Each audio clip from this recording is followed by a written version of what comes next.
Okay, hello. Welcome to this live sculpting session. In this video, we're going to be doing another round on this ear study that I started last time, this life-size ear study. And then I'm still going to be using this tool that I purchased from Dollar Tree that is called Blemish Extractor. And so that is an appetizing name. And we're going to be using this tool only, and then just my hands, and gonna see if we can't get a little bit more detail and maybe some of the finer work done using just this tool. Very inexpensive.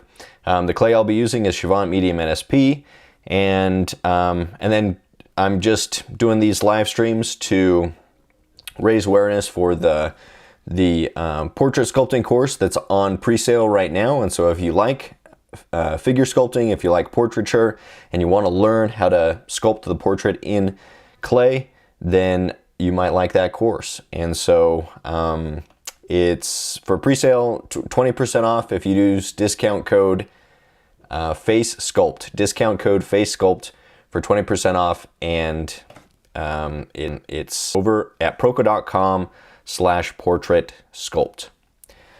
So here we have, I've got my reference image over here. Let me kind of lean into the camera so that you guys can see what stage it's at. And so this is kind of a roughed out stage. Pretty much has got all of the forms there, and it's about the right shape from different angles. But now I'm going to try to kind of refine and define some of these details. And so actually, before I get into that, let me just pose a question on what would you like to see on my next live sculpting session? Question mark. Send and sent. Okay, so let's go ahead and get into it. So I just kind of wanted to, like I was saying, refine and define some of these details. And if you remember from last time, I talked about the way these transitions are happening. So I'm just coming in, and I can see from the reference image, and this is the case on most people, that this Y shape, if you think of this as a Y that comes over this way, with the two ends of the Y, and then it kind of comes around that way. This part of the Y right here is a little bit sharper of an edge. So it's a sharper transition from this to this inside concave area right here, and also to this concave area right here. And then this part of the Y is a really soft valley. So it's just a very soft transition there. And so getting that right, where it's like, okay, sharp transition, soft transition, that is really what brings your sculpture to life. And it can make such a big difference when you're observing a sculpture, somebody that knows what they're doing, that really is observing the form, compared to somebody that's just you know, maybe a layman just trying to sculpt it, and they'll say, oh, well, this looks like a Y shape, so I'll just have this, you know, be a Y shape. But they don't get that subtlety. And so a lot of what makes a good sculpture is that subtlety. Let's see. So here I am. Okay, I'm just making sure I'm good to go with the technology. Isn't this technology amazing? That I can set up a live stream for free, and anybody in the world almost can watch it for free, or at least anybody with internet. You know, it's pretty incredible. We have a lot of things to be grateful for in this modern age. That is pretty amazing. So here, same thing. I'm kind of coming in. I'm saying, okay, there's this transition right here at this corner that's really an abrupt transition, and then it smooths out as it moves away. I'm going to kind of turn the tool and smooth it out. Actually, let me zoom in a little bit so that you guys can see a little bit better what I'm doing. And let me make sure that that's in focus. Let me just make sure I'm in focus.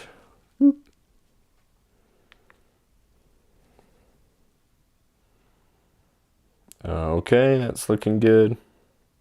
Sometimes it looks okay, and then when I look at it after, I realize I lost focus, and that's always pretty frustrating. So I'm just making sure that I am in focus, and it looks like we're doing good. So coming over. So again, if you guys have any questions coming on to the live stream, so I guess I about some of the things that the figure or the portrait sculpting course will cover. So the first lesson is going to be on the Profile Pancake, and so that's something that I did in an earlier live video. And it's not a super practical thing. It's kind of just a fun exercise. I just find it really enjoyable. So you're just basically trying to get a likeness from the side view with a pancake, a thin bit of clay. And so that's just to get people warmed up, and also to be able to develop the ability to get the profile view, a likeness from one side. It's really helpful for that. And so once you're able to capture that likeness, then you have something that's reasonably solid that you can build off of as you continue the portrait. So that's going to be the first assignment, and we'll do a couple of those. Then we'll move on to block-ins, to blocking in the skull. And so that's really simplifying the head. So the analogy that I go for with that is kind of, it's like if you're 3D sculpting, the planes that you have, the flat surfaces are referred to as polygons. And so when you lower the polygon count, you get less and less detailed. And so the block-ins that we'll go over are really just a way to simplify the head into its primary forms and represent that quickly. It can be done ahead of time. If you have like a modeling session or something, you can do the block-in ahead of time. You don't need to be in front of the model, and then you have something that you can build off of once you're in front of the model, and you have something that's a little bit more accurate. So once we go over block-ins, then we'll talk about then we'll be talking about the skull. And before I move on from block-ins, we're going to go over 3 different methods of doing it. So I like to go over a couple different ways of doing whatever it is that I'm showing, because there's a lot of different artists, and a lot of people find that they like one way over another. And so I try to give people options, whether it's for building armatures or doing these block-ins or other things. And then you try a bunch of different things, and you see what works best for you. So we'll go over the block-ins. There's a Bridgman block-in. There's the Loomis head block-in, which is just like the one that they show on Proco.com. And then there's a Bodum method block-in that's kind of more comical. And so those are the 3 block-ins that we'll go over. Then after that, we'll move on to anatomy. We'll go over the anatomy in the skull, the anatomy of the skull by sculpting a simplified skull, and then really diving deep into the anatomy of all of the bones of the skull. And so it's going to be a pretty in-depth look at the anatomy of the skull. So if you're interested in anatomy and you want to just have some videos that go over the anatomy of the face for artists, I've tried to make this a pretty helpful lessons on that. So after we go over the bones and do a couple skull studies, one simple one and one more realistic, then we're going to go into the muscles and the important muscles of the head that artists should be aware of. We probably won't cover all of the muscles that are more internal that don't really affect expression or you know, the shape of the face we probably won't go into, but anything that I think, oh, this would be helpful for artists to know, I'm going to try to include in the muscles of the face. So we'll do that, and then we will be going over, after that, let's see, the anatomy, the muscles, and then in the course we're going to be going over what will we be doing next? Oh, then we'll move on to the features. So we'll do the facial features just like this exercise, but a little bit more in depth on, you know, the forms, and the lessons will be really concise and go over each of the features, and then each of the features we'll do several times. So some of them will be like this, that's life size, and then for each of the features I'll also do a sculpture that's like 2 times life size, or maybe even a little bit larger, because I think that that's also helpful to get into those inside areas and really find the forms, and it's just cool to have a really large, larger than life sculpture. And so we'll do that, and then we're gonna sculpt self-portrait. So I'll walk you through how to sculpt yourself, and you can do that really whatever size you like. I recommend doing about half life size. I did it full life size for mine, and I just feel like it just takes a long time. And by the end, I just felt like, you know what? Students would probably learn more if they did several sculptures instead of just doing one life-size sculpture. So, I mean, in the hours it took, so let's say you spend 100 hours on one full life-size sculpture, I think you'd learn more if you did 5 sculptures that each took 20 hours than one sculpture that you spent 100 hours on, and so on. And so you're doing them a little bit faster, giving yourself a time limit, and then just doing the best you can in that time limit, say around 20 hours, and doing a smaller size also help to be able to do a little bit more. And once we do a self-portrait, then, and with that, I'm going to have lessons that'll go over common mistake that beginners make. I'll have my 10 steps to a successful portrait.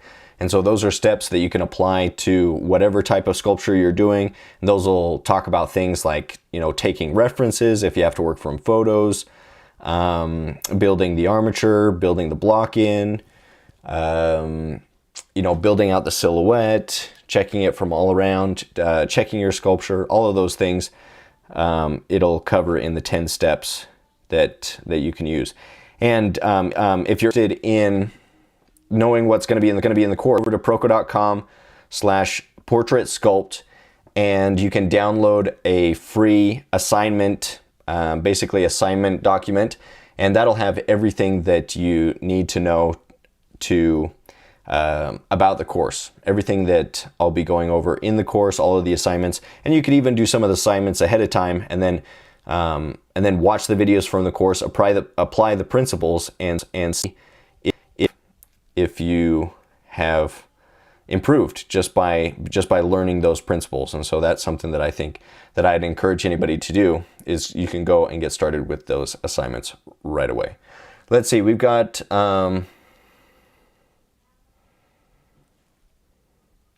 oh, somebody's saying, I'm not getting any notifications of your live streams. I get them from other YouTubers I follow, but not for you. Is there some way I can ensure I get notifications?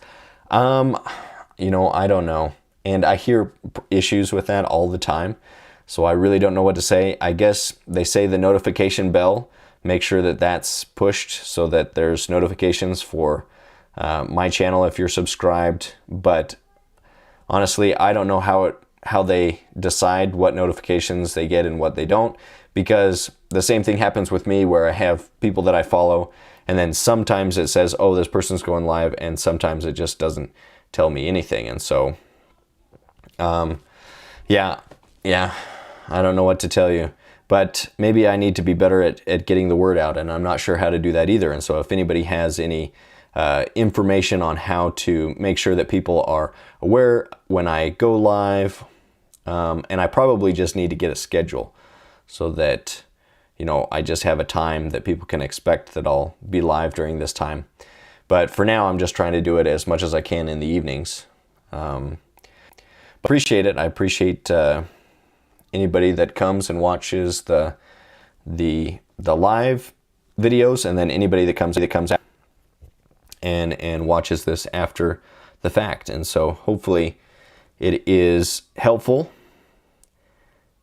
And if you have any questions or things that you want me to cover in future videos, I hope you'll leave a comment so that I can consider that. Somebody left a comment saying that a torso study would be cool to do, and so I think that'll probably be the next thing that I do in a live video, a small torso. So that is something to think about for next time. Okay, and if you guys have any questions, any of the, let's see, the 4 of you out there that are watching, if you have any questions, please let me know, and I'd be happy to answer them, because this is for you.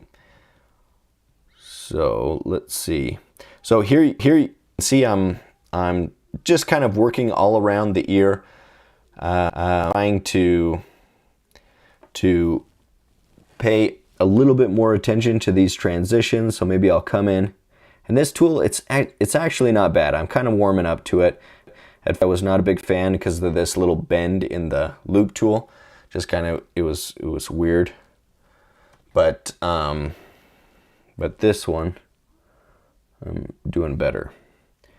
Let's see, somebody's asking, what about lesson on gums and teeth? So are you talking about for the portraits course? Because there will be a lesson, well, just the anatomy, I will go over like the teeth, and when we sculpt the skull and stuff. As far as a live though, I don't know, that sounds kind of tricky doing a teeth sculpture, but maybe I could do like the mouth, like the skull, and then sculpt the mouth. I might be able to do something like that. They are tricky, and it takes a while. It takes a while to build out the forms, just because they are complex organic forms, and so it's something that I don't know. Could I do it in an hour? I guess you could just get as far as you in an hour. But here you can see, how is that? So I'm just trying to pay closer attention to the transitions and say, okay, this is soft, and I'm just going to come in, smooth out as it smooths out this transition. And rounding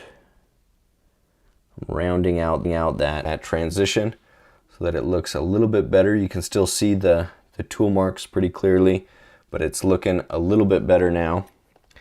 Let's see, and then after, so going back to the portrait sculpting, once we are done with the self-portrait, then we'll move on to doing some other exercises. So the self-portrait is going to be like, there's going to be a ton of lessons on that, because it'll just kind of be sculpting,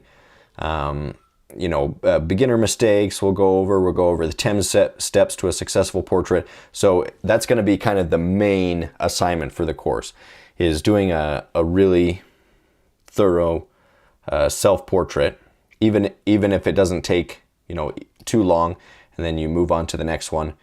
And then we'll do an assignment that's really fun, that's going to be on caricature.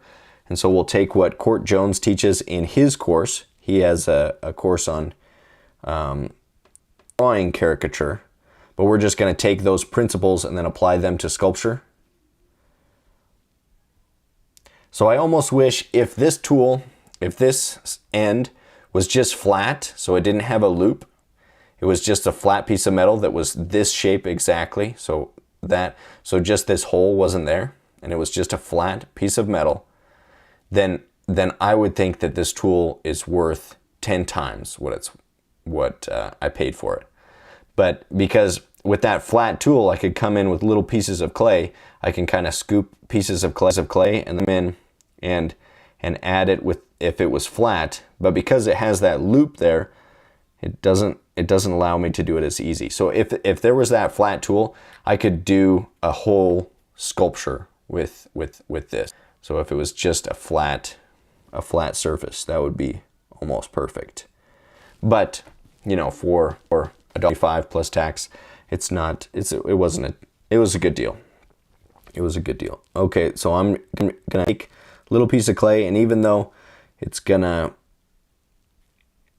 kind of take away some when I put it in the loop, I'm still gonna come in and then I'm trying to soften this inside transition. Then just dragging it across the form, so not with the form, across the form. I find that makes it look a little bit more natural when you're using, oh whoops, can you not see? When you're using tool marks. I'm gonna zoom out just a little bit.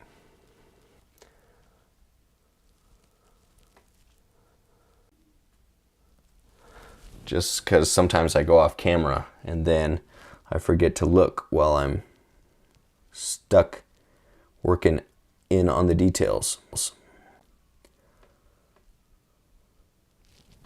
Let's see. Hi, I always watch your videos here in Brazil. Oh, well, thank you for watching. I appreciate it. That is awesome. I really appreciate it.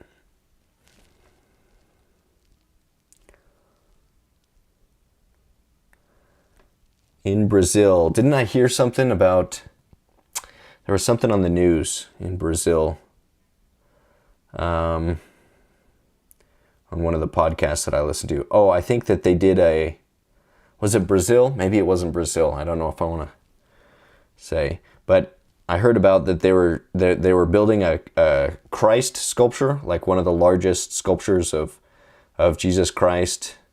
That a town, I think it was Brazil, that a town was going to build this one, and it was going to be larger than the one in Mexico. And so if that's the case, maybe you know, but I think that's really cool to do big monumental works, and I think that is a worthwhile endeavor to do things that point to an ideal, that point to, you know, something more. I think that's what great art does is points us in a good direction. So let's see. So I feel like this transition here, it's kind of just round and then it just drops in. So I want to smooth this out. I'm actually going to come in over here first and then kind of take away a little bit before I do that. So I'm coming against the form. Well, I came with the form, and now I came with the form as I was scraping away some clay. And I just move it off the tool. And then here, I'm going to switch to this other end and then come against the form to pull that, to kind of clean it up. There we go.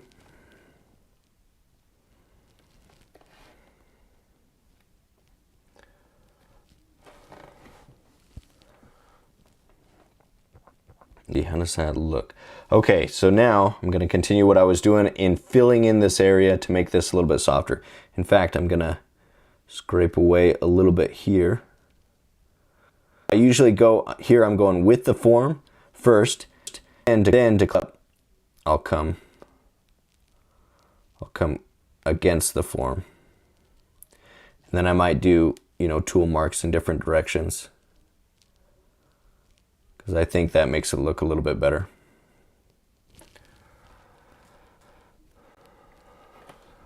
Okay. So yeah, and then after we do the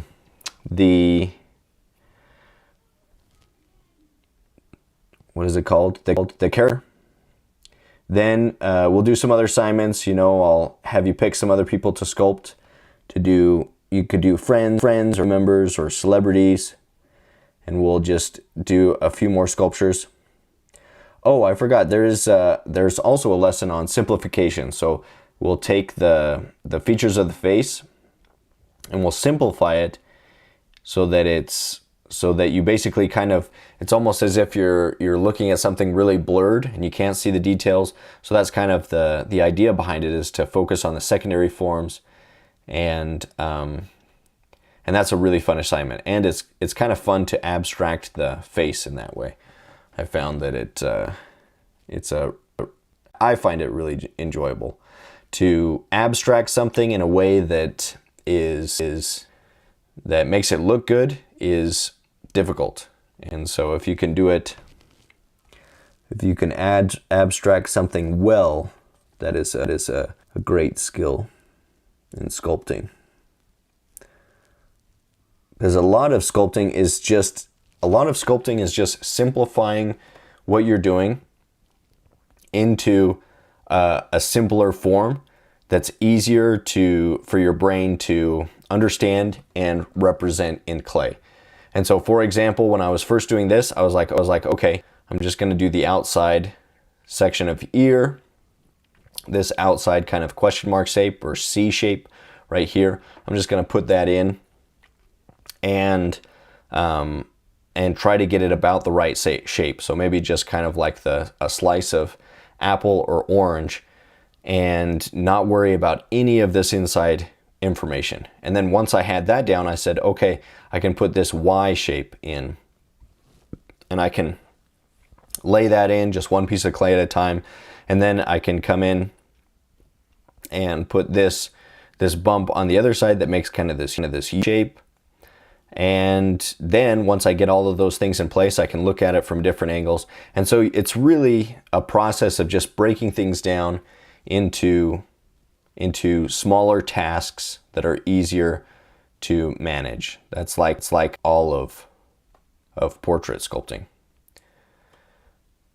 And so if you can do that well, sculpt something very complicated and do it fairly accurately, if you're able to present those earlier simplifications accurately, which is obviously a difficult task. Let's see, I'm going to come in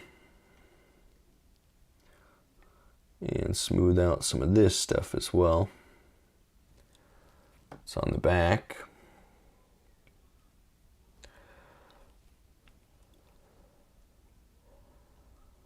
So I think those are the main things. Those are the things that I'm remembering right now that are like the main assignments for the course. There's some other things that I'm forgetting. But again, if you want to get all of that information, just go to proco.com/portraitsculpt and then download that assignment document, and you can start those assignments right now for the course. And then as the lessons come out, you can learn from the lesson, apply those lessons to the assignments and do it again, or you can wait for the course. But if you do the assignment, please submit them on proco.com just as a comment under the lesson. Because when you do that, then I can use your work as examples for critique videos. And so you can get your work critiqued to see where you can improve. And then any critique I give, other students can also use to improve their work. And so it helps me out, and it also really helps out other students to see the errors that people make, and then to be able to address those in their own work. Let's see, I'm going to come in and add a little bit of clay here.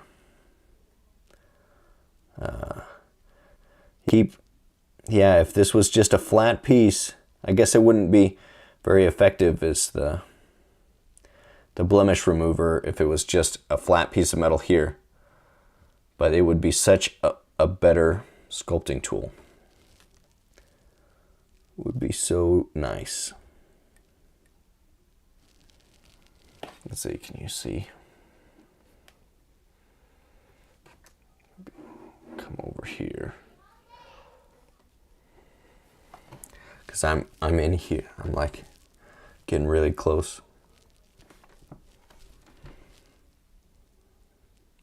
But that's why it's kind of tricky working on camera, because then I forget that I'm showing. I'm not just looking at it for myself. I'm showing you guys what I'm doing, which is kind of difficult in some circumstances. in some areas. So let me turn this way. Sometimes turning it around is a little bit easier to get into some of these inside areas. Let's carve away some of that.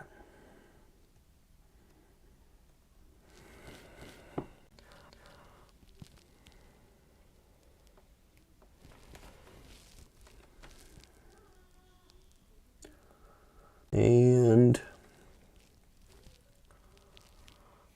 let's come back over here, see if we can't get this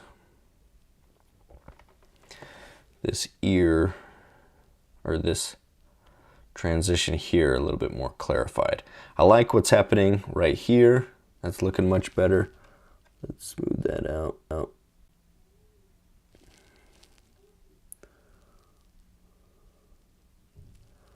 Smoothing it out. So you can see a lot of the times, you know, what it takes is just going over the same area over and over again. Ensure that it's coming together in the right way.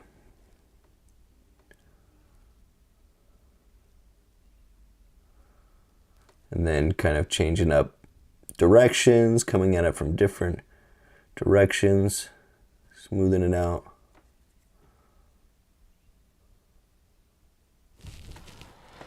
It's a look, I think a lot better than it was. Okay, let's see here. I'm gonna try to get this earlobe and this area right here a little bit more clarified. So, let's bring this over here.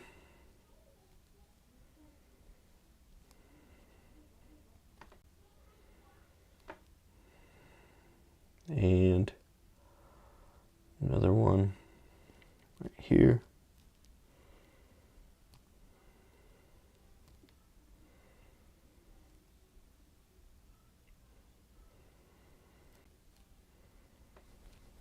So here, this transition, it kind of goes and then it softly transitions into a little bump inside. I'm just going to give a little bit more indication of that bump inside.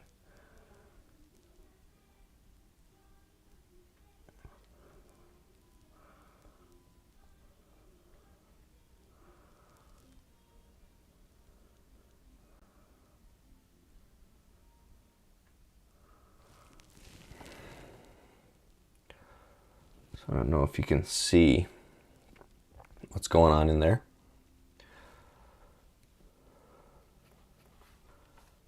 Okay.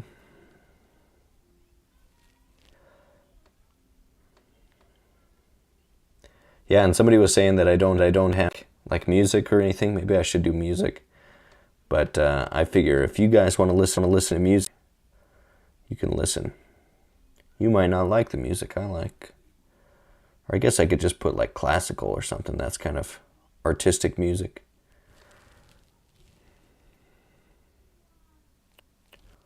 So here I'm kind of flattening this transition.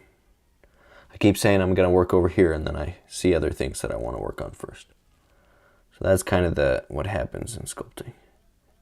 Sometimes there's areas you know you need to work on, but then there's areas that are just kind of a little bit more fun.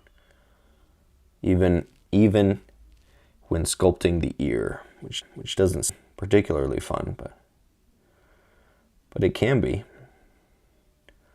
I like the ears, but I think they're like the least popular of all the facial features.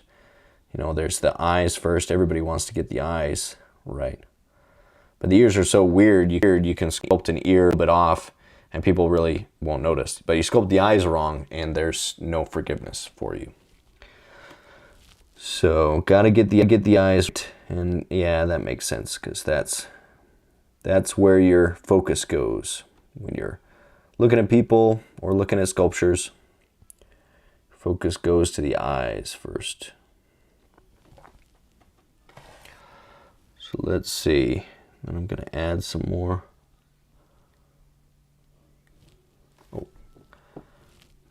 sure you guys can see.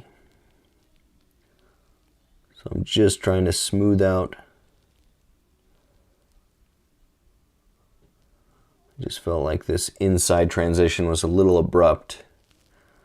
So I want to smooth it out by clay and blending it. Little bit of clay, put it in. And I'm kind of getting used to this tool. It's a tool that I will keep. Will I use it all the time? I don't know. But for $1.25, you know, not a bad deal. Not a bad deal. Oh, let me make sure I'm in focus.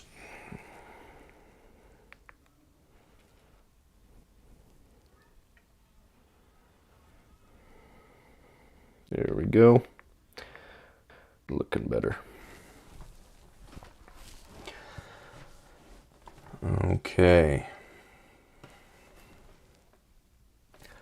So there we go. So if you guys have any questions on the course or on sculpting or on life in general, you know, relationship issues, I am an expert in sculpting, and so naturally I would also be an expert in everything else in life.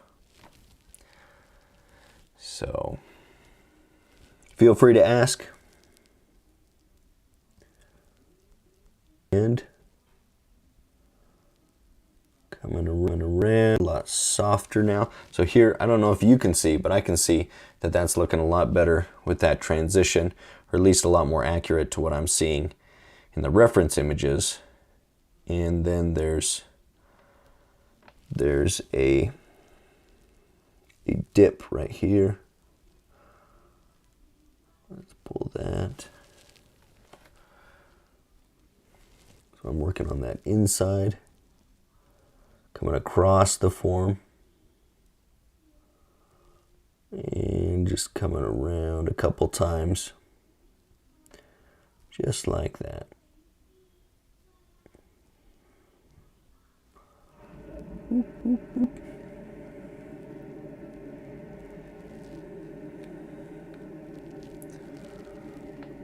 Okay. Looking good. It's fun.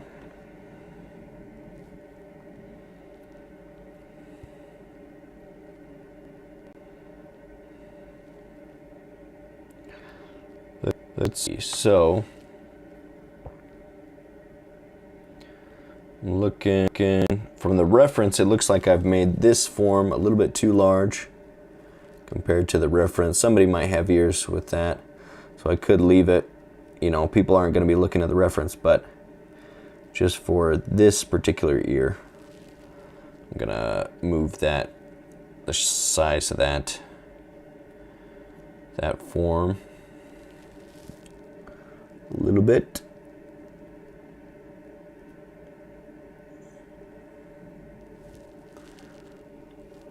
Hopefully you guys can see okay.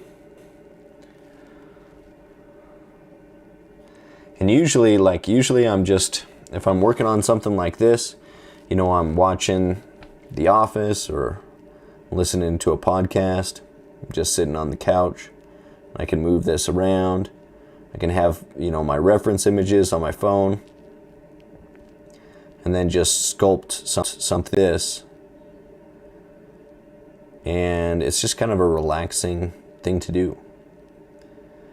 And maybe it's not so much at the beginning when you're learning, but I find it just kind of, you can kind of shut part of your brain off and just go on autopilot and sculpt for a while. And I really enjoy.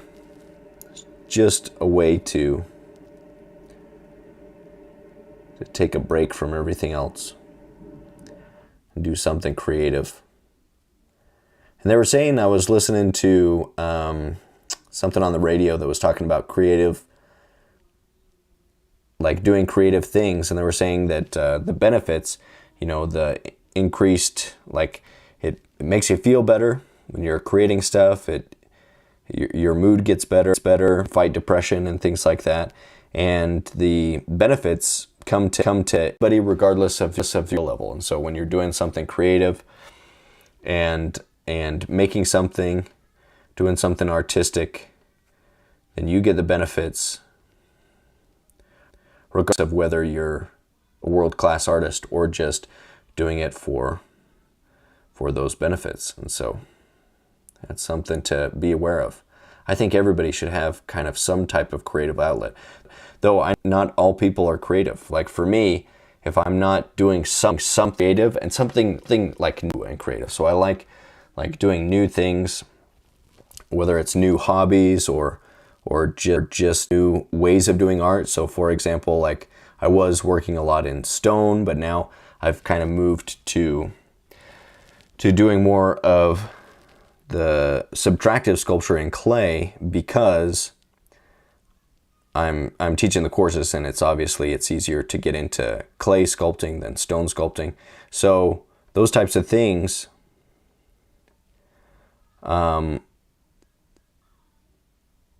it's just refreshing to start something new.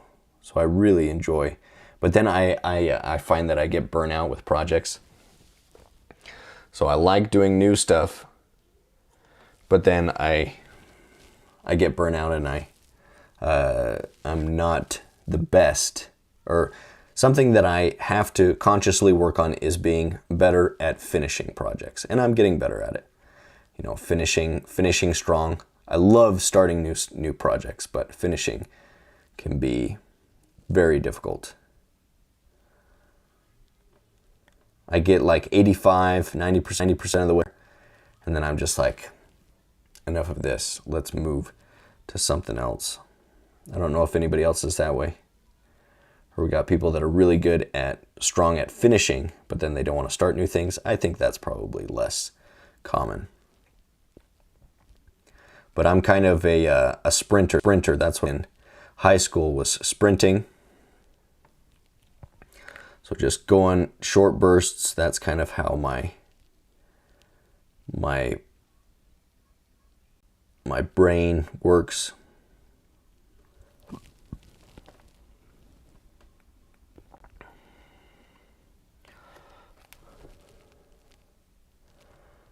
Let's see.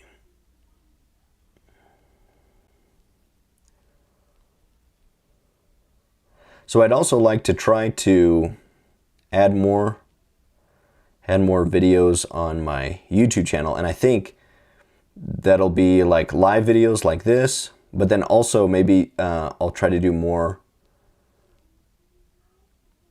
time-lapse videos of me working, because I think that's fun. So I'd like to do more content, more regularly. So it is kind of difficult because now I'm going to be editing the footage for the figure sculpting course, because I'm going to be editing that course. But what I can do is I can take some of that footage and then just do it as a time lapse, which is kind of a good break away stuff as well.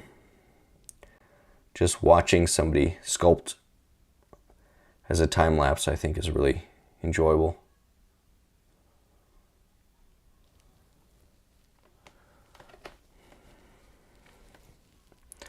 I keep moving off screen.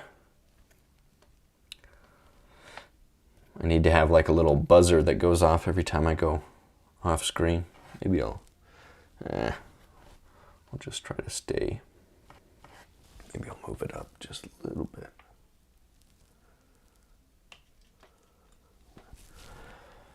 I think that'll be better.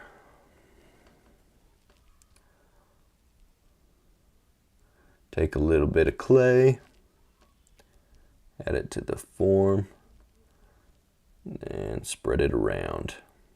That's what I'm doing. And now I'm kind of looking less at my references.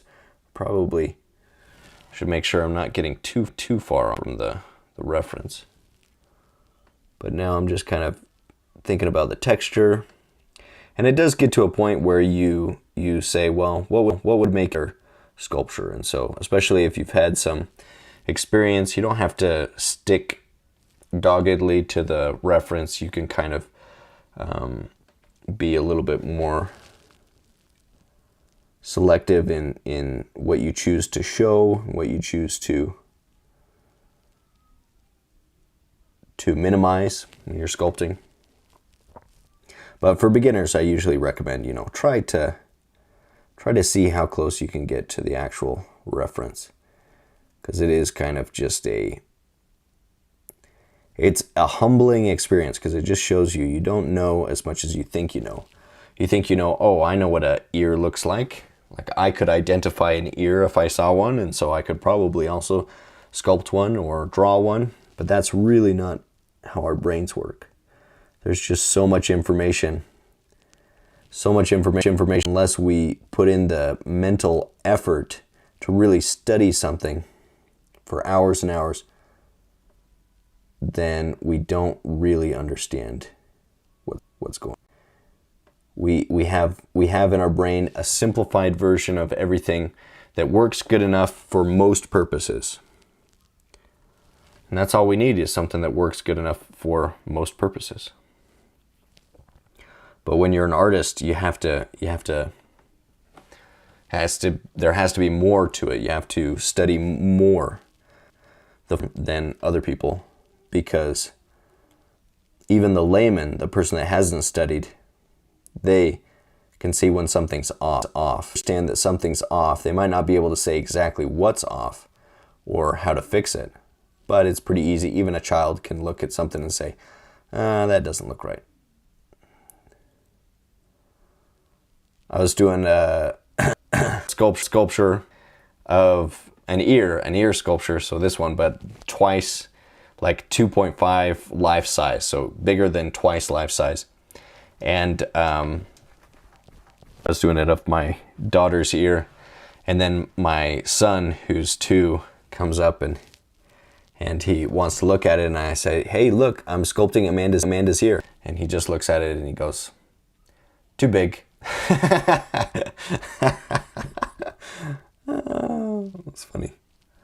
I thought it was funny. Too big. And he was right. It was too big. But he sees just this giant ear. He's just like, too big. Nice try. Better luck next time. So anyway, kids are good. Think your work is good, then you just ask them, and they will let you know the truth.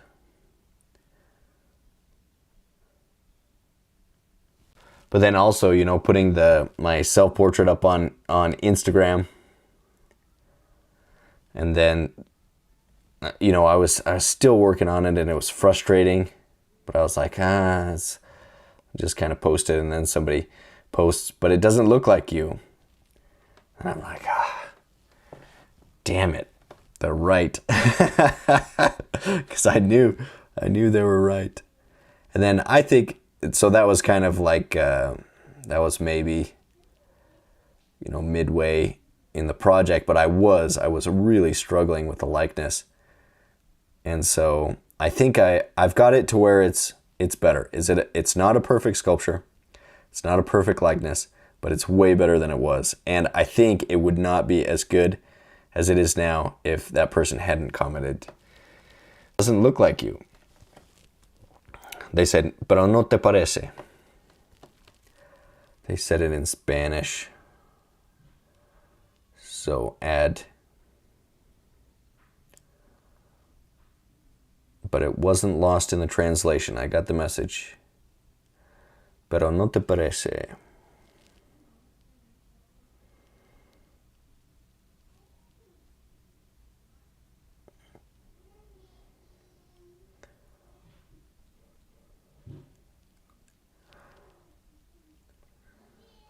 And then somebody else sent, si te pareces. So, yeah, you. Oh, thank you. We got one. Too funny. Yeah. Thanks for the... Somebody gets it.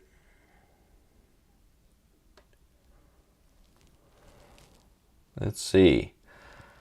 It's looking a little bit better. I'm gonna push this down.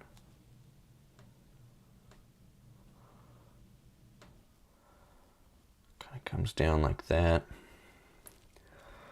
Then, so I'm just taking little pieces of clay, then add it in place, and then smoothing it out.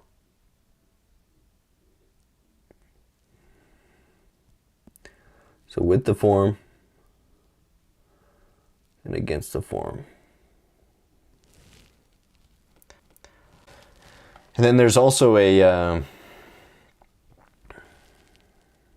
sculpting competition coming up. So that's the 20th of this month. I wonder if I could do some live streams for that, but I don't know. I'm not going to promise anything because it's going to be kind of a crazy time. But if there are any live streams, it's going to be at Sentient Academy in the Provo area. So if there are, maybe they have the equipment to do live stream or something, and it's something that they could show. And if they do that, I'll try to link to that on my Instagram page, because it'll be a portrait sculpting competition. So we'll sculpt a portrait. So we'll see if I actually know what I'm doing when it comes to portrait sculpting. But we'll have about 16 hours to work from a live model. And we don't know if the model's going to be male or female yet, but that'll be the 20th and 21st of this month. And that's part of the Figure Sculptors United competitions. So I co-founded that organization with some fellow sculptors, and it's just professional.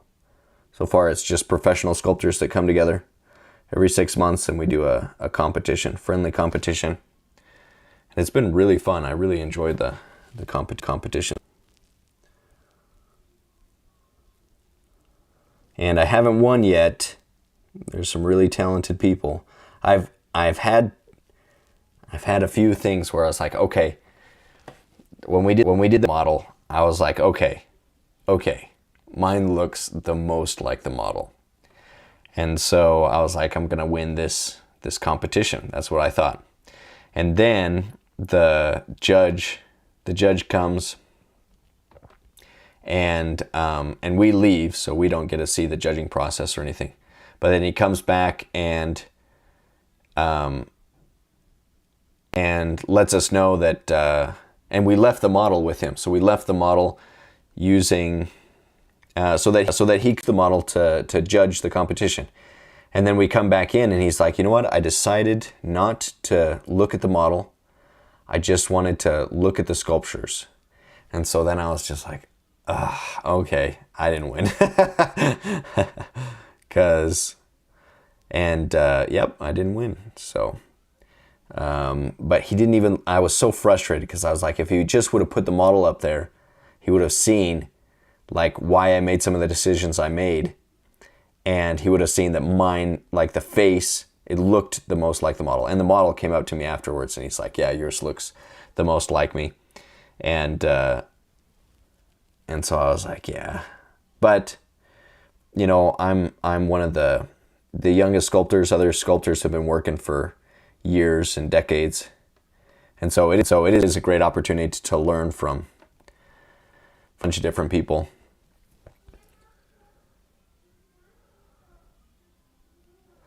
Somebody says, the tool you're using looks very good to me. The wire is firm. Yeah, it's a great tool. So it's really strong because it's a blemish extractor. I don't know if they have it in, is that from Brazil? I don't know if they have it in Brazil, but it was just in the dollar store here. So it was a really inexpensive tool, and it was just,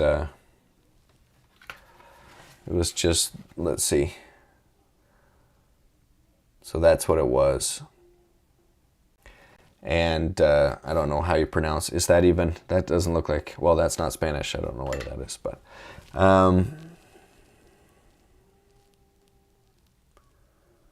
but yeah, it works pretty well. Yeah, I like it. For $1.25, US dollar, it was US dollars, it was a good deal. And it is pretty firm. Yeah, a lot of the times there's issues with the wire bending and moving. But I haven't had that with this because it's for, you know, pressing up pretty firm against the skin. That's what it's for. So it works pretty well for a tool that wasn't really designed for sculpting. It works pretty well. Let's see, I see that there's a little bit more of a bump right here.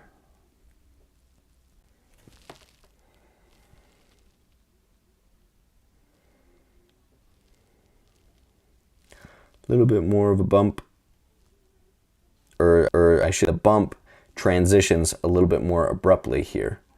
So this is what I don't like. Let's see. I'll just put my finger and then come and smooth it out.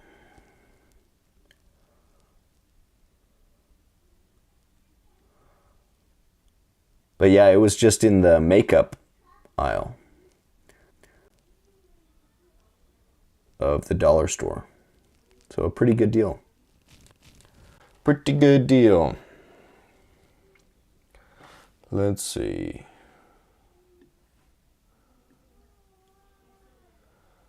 Let me check. See how we're doing.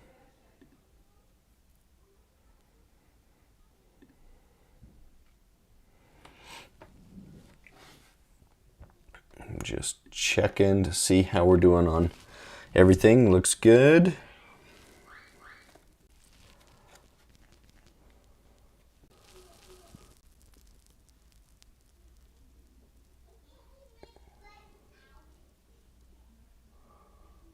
And I'm just kind of coming around that form, trying to tackle it from a couple different directions.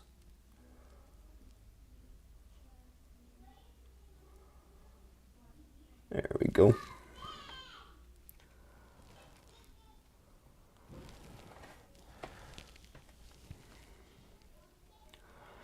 And then I feel like this can come in a little bit more.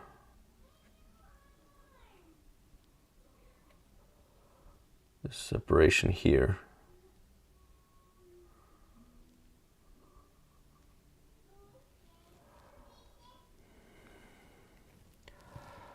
I'm gonna do that.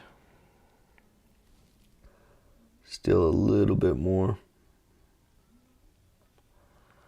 Because the transition from this plane over to here is subtler than what I have. I'm gonna make it subtle again.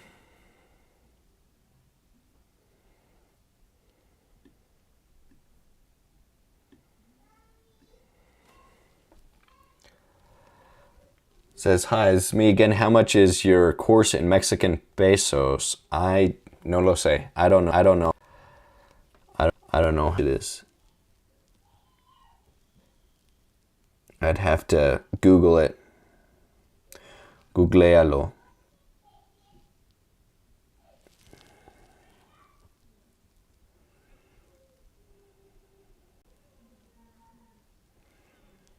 Sí, no lo sé. I don't know. But in US dollars, it's 149. But it's on sale right now. So the best time to get it is right now during the sale. Discount code FaceSculpt for 20% off. Now is the best time. Now is the best time. Because now is the only time you have. Because as soon as it becomes later, it's still now. Technically.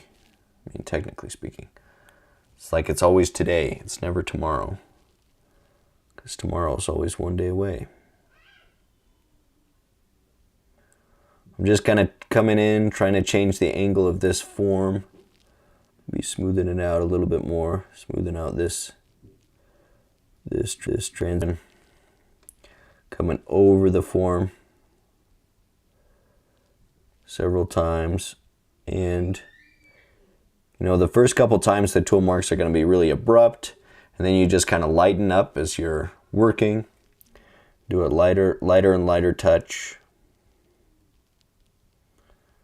And smooth out the marks you the previous one. Then after you come at it from a few different directions, it starts to look quite a bit better.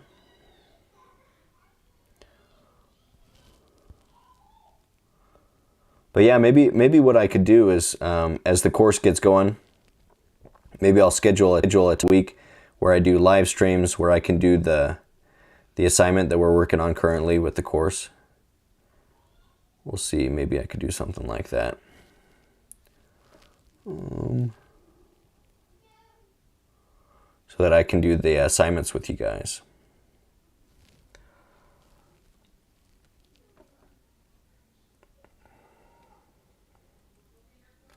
Somebody's asking, is it a work at your own pace kind of thing? So how it works is every other week there's gonna be a lesson that comes out, and so there's kind of like a main lesson, and then there'll usually be some assignment demos. So the main lesson is a lot of those will be free, or sometimes it'll be a two lesson where one of it's free, the other one's a premium lesson, and when you and so that'll come out, and then the next week I'll do like some demos or something, or maybe some of the times it might be that a free video comes out and then the next week some assignments come out. But basically you just go through and do the assignments as they come out, and then there'll be critique videos for the people that see assignments. But once you purchase the course, you'll own all of the videos for forever, and so you just have permanent access to the course. So you can do it at your own pace. You can do it and submit the assignments. That's what I recommend for all the students, because that's really how you get the most out of the course, is by submitting the assignments and getting your work critiqued and everything. But if you're behind or something, yeah, you just do the assignments and then at your own pace. And then once all of the lessons are out, you'll have access to the course for forever. So, but it will take some time for the whole course to be out, just because I'm developing it, and so it'll kind of just be like following along with the course. So I encourage people, like if there's an assignment that you're looking ahead and you're like, oh, this assignment looks really fun, let me do it even before the video comes out on this particular assignment. That's why I have the assignment document that has all of the assignments, so that people can try out assignments ahead of time, and then the lesson comes out on that particular part, they can go back, revisit the assignment, and apply the principles from the lesson to that assignment. And so, yeah, that's just kind of how it's going to work. But once it's up, once people purchase the course, they'll have permanent access to the full premium lessons, all the premium lessons.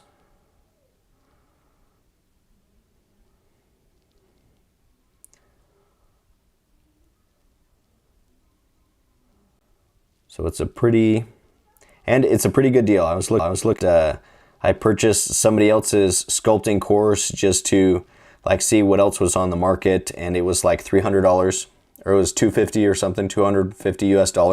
So like $100 more than my course, and it doesn't have all of the stuff that my course goes over. It was an okay course, but it was just like one sculpture was all that they did, and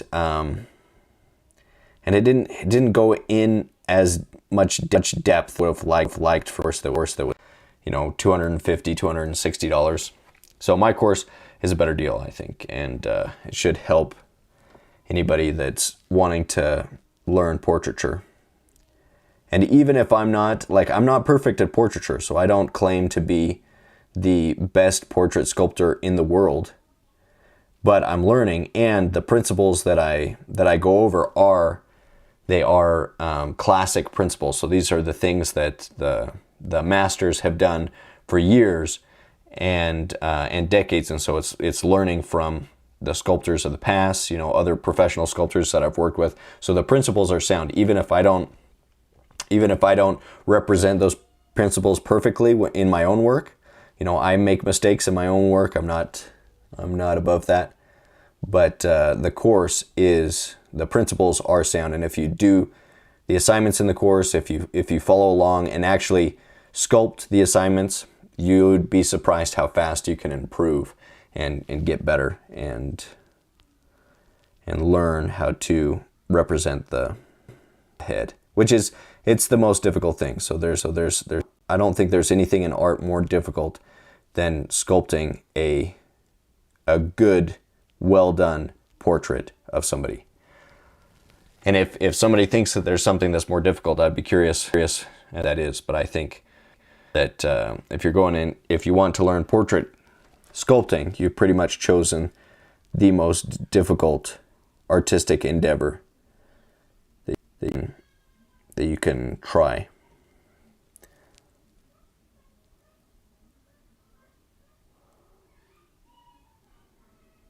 It's easy to try, it's hard to get right, is the thing.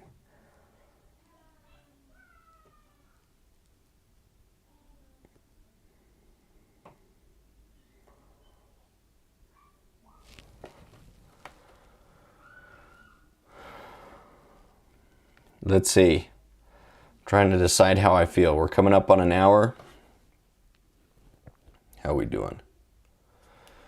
I think checking my MacBook Air to see if it's overheating. It's doing okay, I think. So I'm just gonna keep going a little bit as I'm having fun, and I want to get it a little bit more finished by the end. So I'm just gonna quickly, in some of these areas where it doesn't need clay, remove some.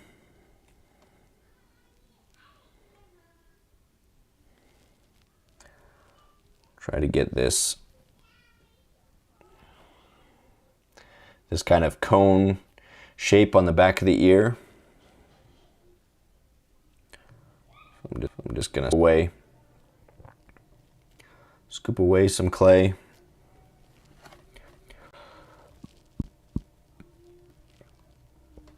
It might be a little bit hard to see because of the lighting, but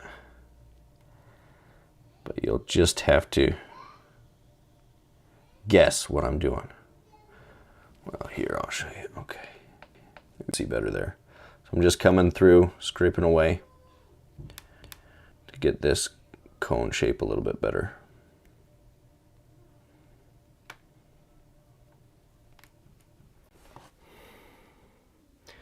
Maybe I'm not gonna do that too much, but I will come and try to finish the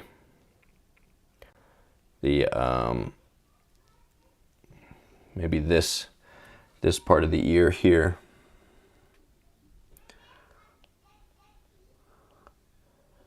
To get it a little bit more rounded. So I'm just gonna roll the tool over top to try to smooth out the texture, get some of the tool marks that I've made, just because I want to have this taken to the next stage. So I don't want there to be any of these well, there's still going to be some on the back side, but want to get kind of a tooled texture throughout the whole ear. And then once I have that, I'm gonna have something that I'll be happy to post on Instagram.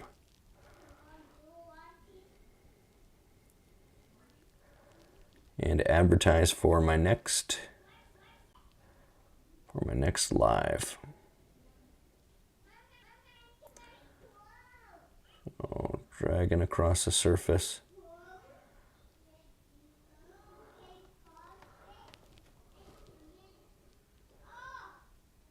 Putting some clay if there's some spots that need some. Smoothing it out.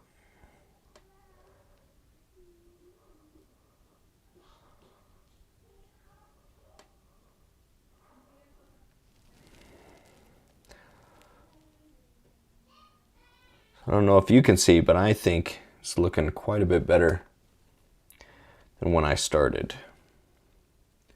But you know, the changes are subtle. So from the first study that we did, or the first live stream that I did on this ear study, you know, it went from being nothing to this ear. But now the changes are much more subtle.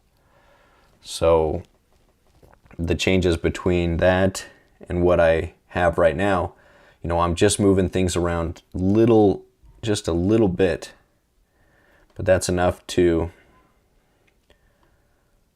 make it go from an okay sculpture to one that looks like, oh wow, they really knew what they were doing when they were sculpting this. They have, you know, the subtlety of the forms in place. They understood all of these forms in space, and it looks really masterfully done.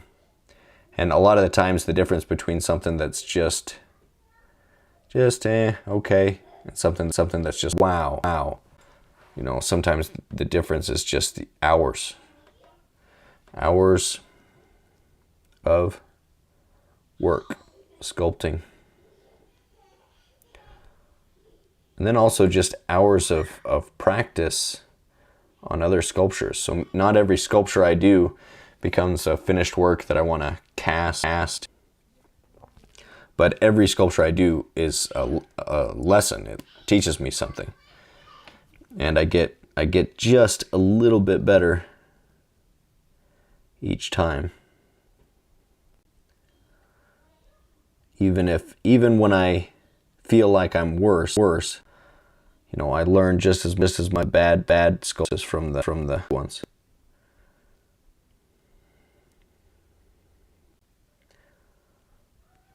Okay.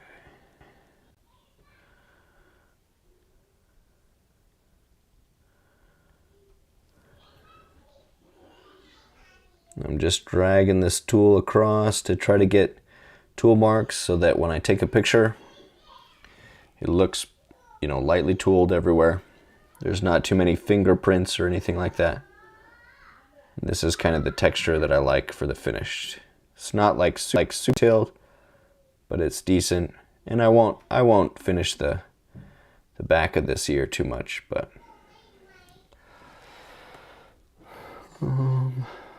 so now I'm just looking and seeing if there's areas where the or anything else stands out to me as something that still needs to be adjusted.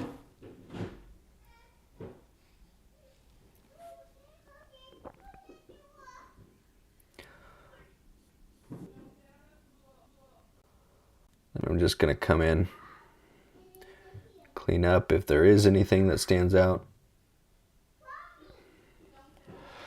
Okay, let's see. Oh.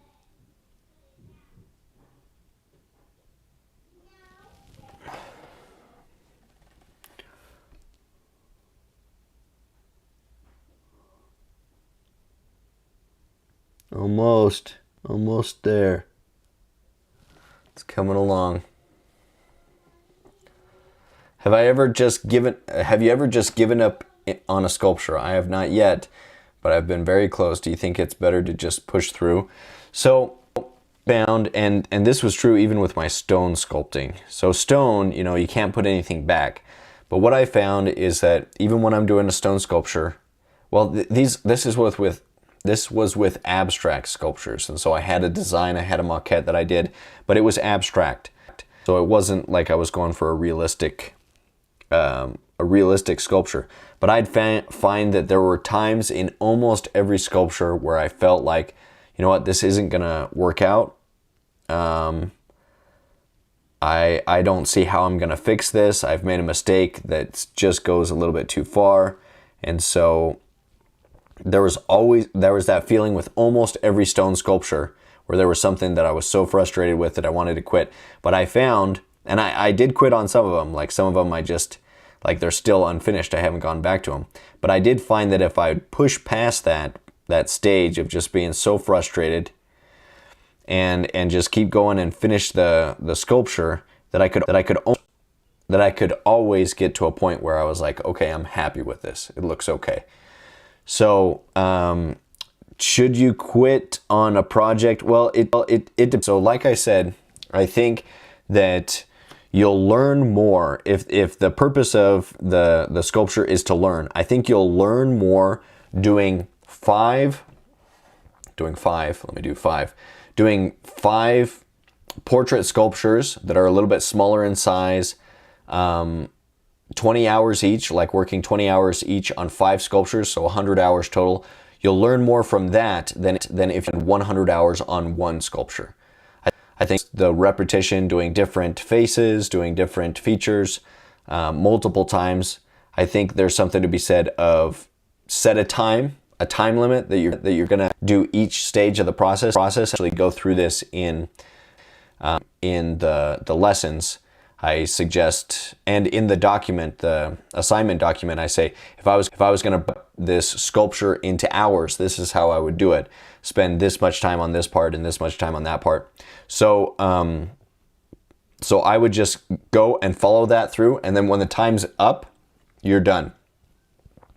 And I find that if I do that, then usually by the end of the time, I've used my time more wisely, and it's better it would have been if I just listen didn't have those lines during the process. And so that's what I'd recommend is if you find that you're just taking so long on sculptures, then just set a time limit and say, you know what, I'm gonna work on this sculpture for 20 hours and then I'm gonna be done.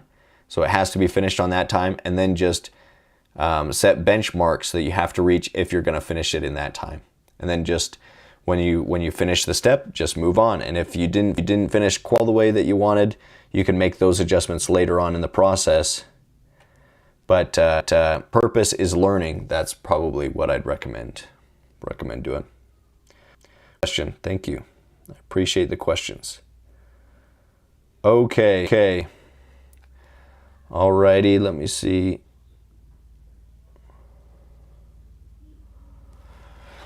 Okay, I think that's where I'm gonna end it. Let's see. Oh, I saw something I didn't like. I was looking at it in the video, so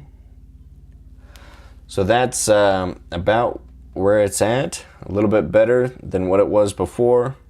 Still finished. You know, if I was gonna make a mold and cast this, I'd work on it a little bit more. But it's definitely better than it was. I can see the difference. So good enough for Instagram, good enough for me. All right, thank you guys. Be sure to check out the portrait sculpting course. So there's the link for that in the description that I'll put after this video's done.